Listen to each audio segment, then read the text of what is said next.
সাংবাদিকদের আন্দোলনের জের হাতজোড় করে ক্ষমা চাইলেন নবগ্রামের ভিডিও। সাধারণ মানুষকে হয়রানি করার অভিযোগে অবস্থান বিক্ষোভ নবগ্রাম ব্লক চত্বরে নবগ্রাম সাংবাদিকদের। অবস্থান বিক্ষোভের জেরে নবগ্রাম ভিডিও ভুল স্বীকার করেন সাংবাদিকদের কাছে। যেখানে সংবাদ মাধ্যমকে গণতন্ত্রের চতুর্থ স্তম্ভ বলা হয়, সেখানে কি করে একজন ভিডিও সাংবাদিকদের হেনস্থা করতে পারে? সাংবাদিকদের চরমভাবে হেনস্থা করে ঘর থেকে বের করে দেন।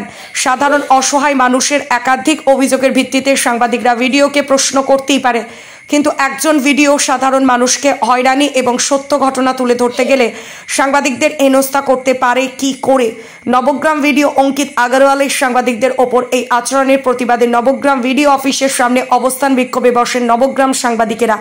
এই অবস্থান বিক্ষোভের পরিস্থিতি নিয়ন্ত্রণে আনতে নবগ্রাম বিধায়ক আসেন এবং নবগ্রাম বিধানসভার বিধায়ক কানাই চন্দ্র মণ্ডলের উপস্থিতিতে নবগ্রাম ভিডিও অঙ্কিত আগরওয়াল সাংবাদিকদের সামনে নিঃস্বার্থভাবে তিনি তার ভুল স্বীকার করেন এবং অবশেষে সাংবাদিক বন্ধুরাই অবস্থান বিক্ষোভ তুলে নেয়। এদিন উপস্থিত ছিলেন মুর্শিদাবাদ জেলার সমস্ত সাংবাদিকরা।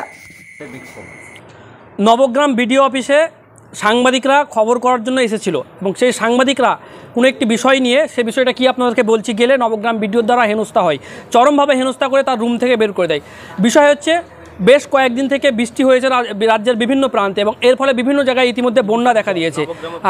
তার ব্যতিক্রম হয়নি নবগ্রামে লাগাতার কয়েকদিন বৃষ্টির ফলে নবগ্রামের বিভিন্ন প্রান্তের মানুষ বেশ কিছু ক্ষতিগ্রস্ত হয়।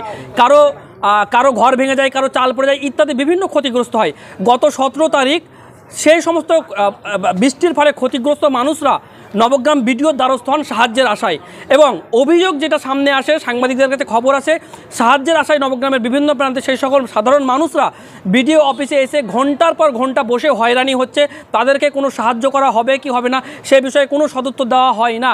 এমনকি কেউ অভিযোগ করেন ভিডিও অফিস থেকে তাদেরকে তাড়িয়ে পর্যন্ত দেওয়া হচ্ছে, এবং সেই অভিযোগ পেয়ে নবগ্রাম ভিডিও অফিসে খবরের আশায় সাংবাদিকরা আসে এবং সাংবাদিকদের সাধারণ মানুষের সেই অভিযোগ নিয়ে, সাংবাদিকরা যেহেতু সাধারণ মানুষের কণ্ঠস্বর, গণতন্ত্রের চতুর্থ স্তম্ভ, সাধারণ মানুষের কথা তুলে ধরাই তাদের কাজ, সেই অভিযোগের বিষয়টি জানতে গেলে, নবগ্রাম ভিডিওর কাছে জানতে গেলে নবগ্রাম ভিডিও সেই বিষয়ে সদুত্তর তো দেননি, উল্টো সদুত্তর দিতে না পেরে নবগ্রামের সেই সকল সাংবাদিকদেরকে নবগ্রামের ভিডিও চরমভাবে হেনস্থা এবং অপমান করে তার রুম থেকে অপদস্থ করে বের করে দেন।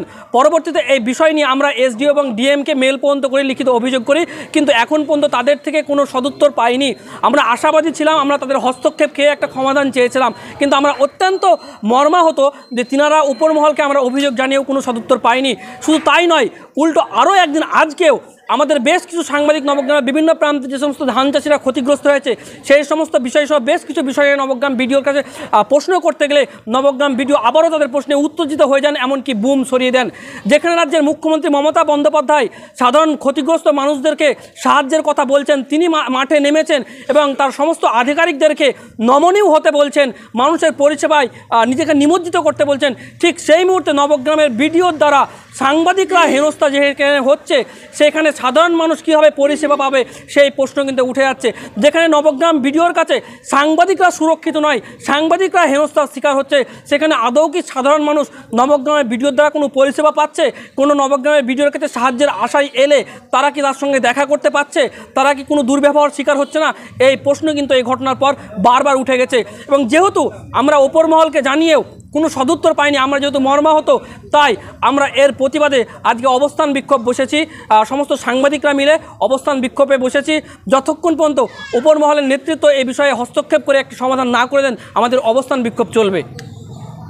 আপনার নাম? আমার নাম আসিফ রানী, আমি একজন সাংবাদিক।